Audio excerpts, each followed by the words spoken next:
heinous hairstyles, antiquated technology, dangerous beauty trends. Welcome to MsMojo, and today we're looking back at some of the most absurd 90s gimmicks that are actually experiencing a resurgence today. What if I told you baggy jeans are coming back? Hell no. They're back in? I used to have one like this. We endured these so that you wouldn't have to. Yet here we are with our picks for the craziest fads that should have stayed in their decade. I was on my feet and I'm just like, they were cute to begin with and now they're slowly becoming uncomfortable. Number 10. Direct flash photography. Remember being blasted with a flash from such close proximity that it felt like your retinas had been scorched by a solar eclipse? Say cheese! Direct flash photography is so distinctly 90s. When done right, this process of creating high-contrast images can be quite striking, though most 90s kids running around with Kodaks were not exactly carrying light meters or adjusting their shutter speed. It's a Kodak moment. Typically, direct flash just leaves the subject overexposed and hides the background in darkness. In fact, smartphones have been leaning away from the use of flash, packaging digital optimization as a feature known as night mode. And night mode comes on automatically when it's dark enough to brighten photos and reduce noise. But even if the tech behemoths are signaling that flash is pretty trash, we've come full circle to blinding ourselves and seeing orbs once again. The style is particularly popular among Gen Z, who yearn for the developed film look that Instagram filters just can't recreate. It's even crept into modern wedding packages. Have you noticed wedding photographers are using flash to get an edgy editorial look to their images? And we haven't even touched on the plastic waste associated with the return of disposable cameras used to achieve this goofy snapshot. The Snap It subscription box, a service that sends you a single-use camera with flash every month for $29. Number 9. Collectible marketplaces. The Beanie Baby craze of the 90s was insane. At the height of America's rising prosperity in the 90s, the frenzy over a new toy mirrors the stock market. They want Beanie Babies. Collectibles have been a thing forever, but the birth of eBay in '95 turned the hobby into a bloodbath. Buy today and it's on its way. Other users say you will feel okay. That's on eBay. These online auction spaces boomed as the internet grew, and many quickly realized the potential to flip sales on items that were both rare and sought after. Today, the secondhand marketplace is still going strong, even recently sponsoring the Met Gala. The accessories, everything is off of eBay. Well, I'm wearing Courage and eBay. eBay is killing it tonight. I was just about to say eBay. Yeah. Obviously, there's no shortage of trendy plushies in high demand. Pop Mart's Labubu Monster collection has taken the world by storm.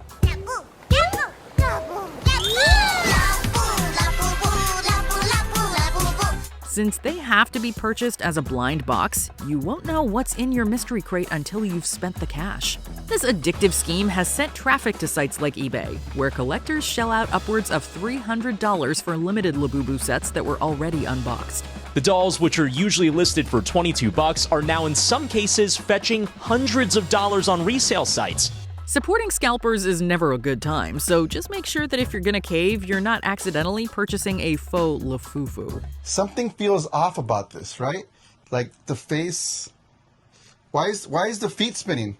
Why is the feet spinning? Number 8. CDs. While storing music in the cloud is undeniably convenient, the recent explosion in physical media actually makes a lot of sense. Vinyl records, which are experiencing the biggest revival, often come in colorful variants with posters and signed prints. They scratch that audiophile itch. Although unraveling tape is a major downside to cassettes, they still have an undeniably warm sound. So this leaves us with CDs, which saw their biggest boom in the 90s.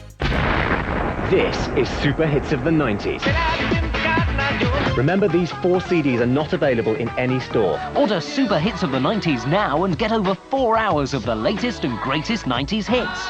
Now, seriously ask yourself, is there really a unique function for CDs today? They don't sound as good as vinyl, and they're more expensive than cassettes. There's nothing particularly interesting about their packaging, plus they aren't exactly portable. Lord help us should the Discman make a return. Your ears will tell you, it's not only what you play, it's what you play it on. So if you're going to collect physical releases of your favorite albums, it becomes harder to justify the storage space required for CDs. There's a reason production has slowed down lately, and with vinyl sales doubling that of CDs 2 years in a row, record labels should take note that forcing the comeback simply isn't worthwhile. CDs are back, baby. Although, full disclosure, making someone a Spotify playlist just doesn't hit the same as burning them a mixtape you jacked off of LimeWire.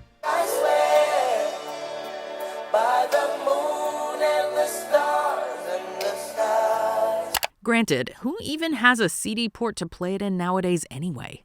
Number 7. Wallet chains. These bad boys had a place in so many 90s subcultures. Rave, hip-hop, mall goth. Outside of a belt, there aren't many ways to accessorize pants, so the wallet chain was eventually co-opted as a fashion statement. They were once used to help tradesmen secure their wallets to their clothing, which prevented loss and offered easy access, like the modern lanyard. Though by the 90s, wallet chains functioned more as a sign of rebellion, eliciting a rugged DIY aesthetic. The heavier and gaudier the chain, the better. They typically weren't even attached to a wallet. Regular wallet chain going on how it normally would for me. And I'm gonna connect that to the part that comes off. So even if this comes undone, it's still attached. Today's diamond-encrusted luxury wallet chains speak to a maximalist over-accessorization trend, particularly with rings and necklaces. I make an accent on my point finger by putting as much as possible rings on it. So the wallet chain has effectively lost its purpose once again. But through every iteration, these things have always been bulky, in the way, and prone to getting snagged on things.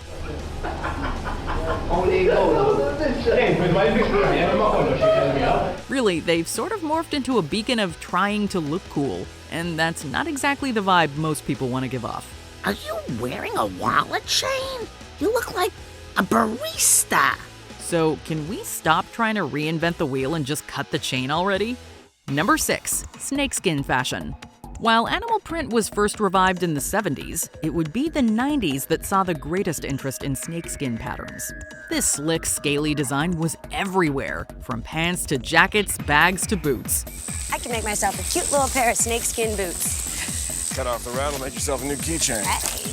2025 is the year of the snake, and so is the reemergence of snakeskin fashion.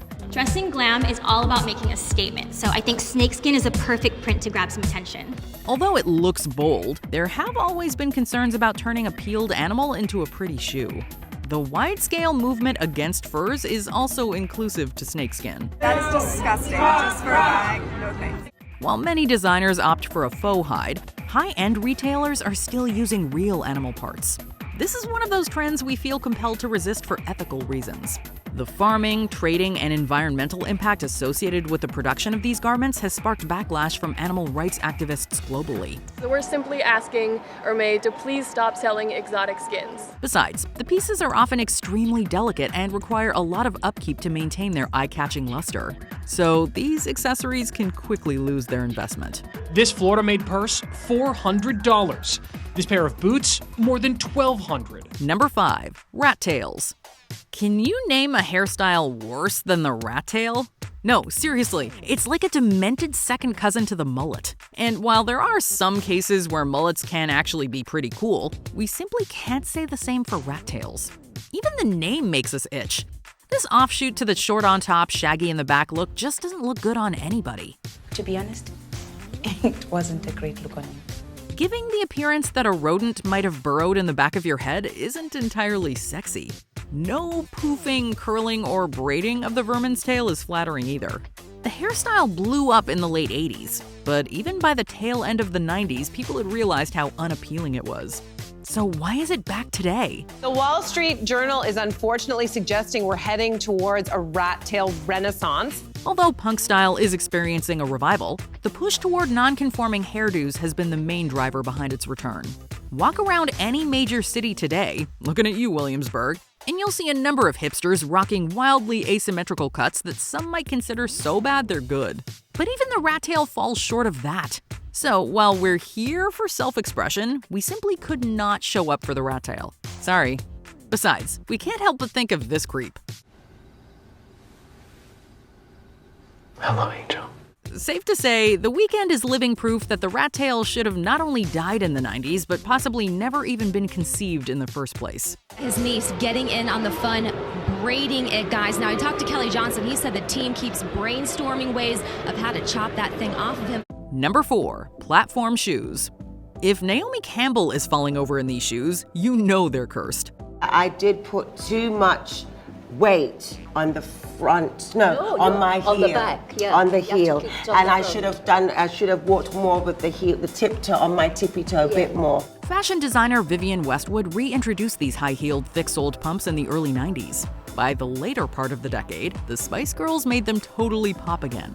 Shoes say everything about a person, you see. You've got the wild, big, bad and heavy. You've got the posh shoes. Naked. And then you've got these ones that have been sprayed with car spray. While they do kind of look badass, there's a long list of reasons why they actually suck in practice. Platform shoes awkwardly alter the way you walk, strain your legs, hurt your feet, and cause ankle injuries. Still want a pair? Until you literally break your foot. While wearing her platform boots one day, Lexi Littledyke tripped in her garage. Like my foot just kind of did the whole rolling thing. Yeah, I won't be wearing those anymore. The saying goes that beauty is pain, but just trust us, there's nothing beautiful about a foot full of blisters. You would have thought that people would realize the suffering was just not worth the hype. But platforms are back! Even in a new form, the platform sandal. It has a really nice thick athletic sole, so it just adds a lot of comfort. Thanks to designers like Prada, who recently featured platform shoes in their 2025 spring-summer collection, it seems these hunka-chunkas are here to stay. Although we are in an era of statement footwear, we'll see how long it takes today's trend chasers to understand why these fell off in the first place. They're just heavy. My ankle is just like sore. Wow, I have so much more respect for the Spice Girls now. I didn't think about that. Number 3. Baggy jeans. Every cool kid in the 90s was rocking ultra baggy jeans. There was the acid wash look, flared cuffs, parachute-akin Jenkos, but super low-rise jeans were by far the hottest commodity. All the pop stars were showing off their belly button rings and chain belts, as their jeans clung to their hips and pooled at their feet.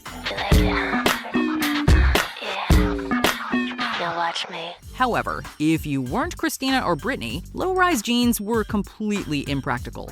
Buy low-rise jeans with caution and maybe a razor. If it was raining out or you were an active kid, chances are the bottoms of your baggy jeans were soaked and torn up. Plus, stepping on your own pants was both a great way to trip and pull them off your waist. So, if you were balancing anything in your arms, God help you. High-waist jeans dominated in recent decades, but the pandemic lockdown ushered in a style known as comfy core. With everyone aiming to feel relaxed at home, slouchy clothing was firmly back in vogue. Usually just sweatpants, maybe some hoodies, sweatshirts, cardigans, as comfy as possible. Dressing up these baggy jeans can sometimes offer a laid-back aura, but we can't shake the feeling that it also looks like we're kids trying on our parents' oversized clothes. These are just like the one Busy Bone wears in Bone Thugs and Harmony. We're here for dress pants, not pant dresses. Number 2. Pencil-thin eyebrows. Plucking, tweezing, pruning. Raise your hand if you have permanently damaged your eyebrows while trying to achieve the pencil-thin look of the 90s. These dramatic arched brows achieved a defined look, but most of us were prone to over-plucking. Brow plucking a pain? Keep your tweezers in the freezer. They'll numb as they pluck, so it will hurt less. Stars like Jennifer Aniston and Gwen Stefani made it look oh so good. Granted, they had a team of stylists carefully primping them to perfection.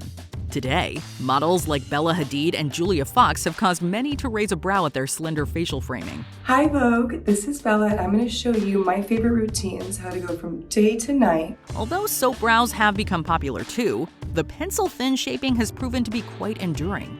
Fortunately, many are picking up on beauty tricks like the use of makeup to bolster the illusion of skinny brows. I'm going to show you how to recreate that perfect skinny 90s brow but without the commitment of overplucking your eyebrows. We're still so terrified to think that this desire to strip one's eyebrows down to the bone is going to cause hair loss and follicle damage for a new generation. I kind of pull my brow back so it's somewhat taut, and I just start going. Before we continue, be sure to subscribe to our channel and ring the bell to get notified about our latest videos. You have the option to be notified for occasional videos or all of them. If you're on your phone, make sure you go into your settings and switch on notifications. Number 1. Heroin Chic. By far the most dangerous entry on our list, the heroin chic look is a beauty standard popularized by 90s models like Kate Moss. Images projected in fashion photos in the last few years have made heroin addiction seem glamorous and sexy and cool. The runway-ready aesthetic is defined by overly malnourished bodies, dark eye makeup, and pale skin. This sickly style was prominently featured in campaigns by companies as big as Calvin Klein. The only one. CK1. A fragrance for a man or a woman from Calvin Klein. In accordance with the trend, eating disorders in young people also increased sharply during the 90s. A turning point came when photographer David Sorrenti, who was deeply associated with the movement, died of drug-related complications. She was always on the edge of something dangerous. A slow shift toward body positivity and embracing bigger bodies took over in the decades that followed. I woke up in this, in my skin. But recently, weight loss fads like Ozempic Summer have actually reversed the progress. The safety of the popular drug Ozempic is headed for a Philadelphia federal court. Claims the manufacturers failed to adequately warn about the risk of gastroparesis. My stomach was paralyzed. In addition, cosmetic surgeries such as buccal fat removal offer a gaunt look that typically appears more skeletal than anything. The stark reminder that skinny never went out of fashion is blatant in the reemergence of heroin chic. According to a 2024 study, 96% of models in major runway shows around the world were a size 0 to 4. In a world where body image issues are forever present, nobody can benefit from heroin chic. Just kind of lost like a lot of weight from that. And then when I went into my agency and I took digitals, I got all these options. Was when I was like the sickest I've ever been. It's clear that some of these bizarre trends are far more problematic than others. So which 90s trends do you think should stay in the 90s? Leave a comment below.